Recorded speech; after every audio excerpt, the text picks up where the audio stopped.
Sprinklr beat Wall Street expectations in its second quarter results on Wednesday night, seeing 90 cents in adjusted earnings per share on $178.46 million in revenue. The company's growth driven by a 23% year-over-year jump in subscription revenue as the customer experience manager, CXM, now has 120 customers with deals over $1 million.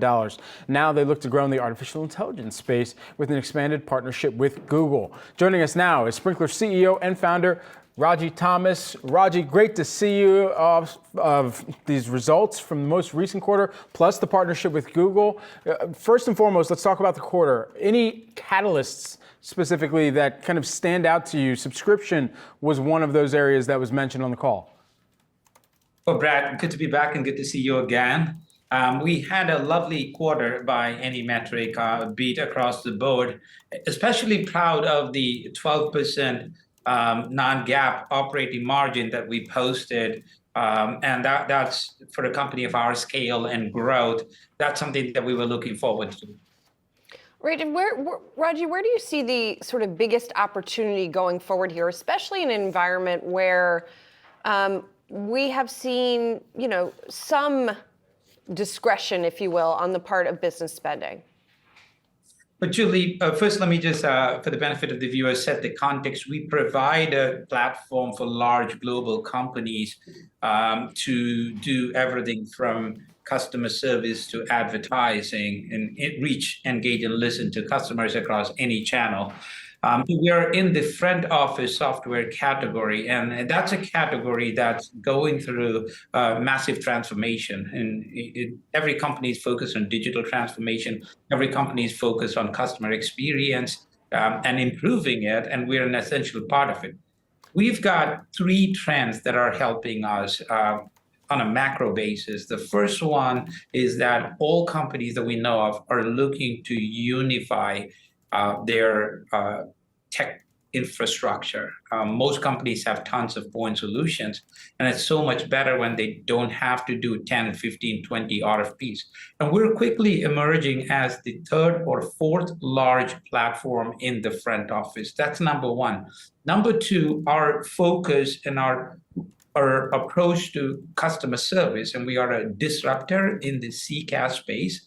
And as we all know, it's a huge space. Only less than 20% of the contacts and the seats have moved to the cloud. And we're approaching that entire stack with a completely fresh perspective and completely built on AI. And that brings me to the third point, which is, the exciting thing that all of us are talking about is AI and generative AI. And we were one of the first companies in our space to bet the company on AI. And we started 5 years ago. And that's playing out really well for us. Companies don't invest in AI solutions or making sure that, it's a part of the offerings that they're bringing to their customers like you are at Sprinklr, unless there is some type of monetization, unless there's some type of trickle through to the margins as well. What type of margin multiple are you expecting that artificial intelligence can provide to Sprinklr? Brad, let me explain why we don't think about AI that way. We see that everyone's talking about AI today, and we see a difference between companies that embrace AI as a foundational platform strategy and embed AI into everything they do. And then we see a lot of companies take the approach of, well, we're going to have an AI product or have an AI feature or play into AI and monetize AI. We believe that the right strategy for us is the former. We deal with conversational data, unstructured data in over 100 languages. We're keeping a copy of all legally available external data for every company. AI is the only way for us to make sense of it. And we apply AI to everything we do. And we're betting on AI being a differentiating strategy for us in the long run, not a short-term monetization approach. Certainly.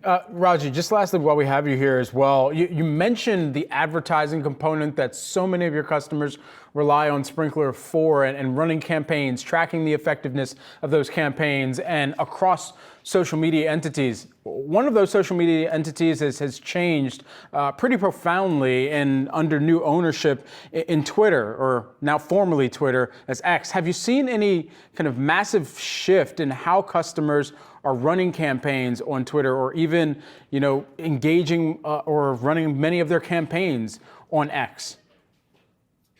Brad, we can't comment on any of our partners specifically, but what I can tell you is customers use Sprinklr as a way to normalize their advertising and marketing across channels. And so we see the media mix shift between channels, but regardless of where it goes, it's a good thing for us because we help them make their dollars work harder. Yeah, no, it's a great connection point, and we both know this, having spoken over the years, formerly for me as a customer, and having seen the company evolve all the way through its IPO and continuing to cover you guys. Ragy, always a pleasure to speak with you and get some of the insights from the top level over at Sprinklr CEO and founder Ragy Thomas.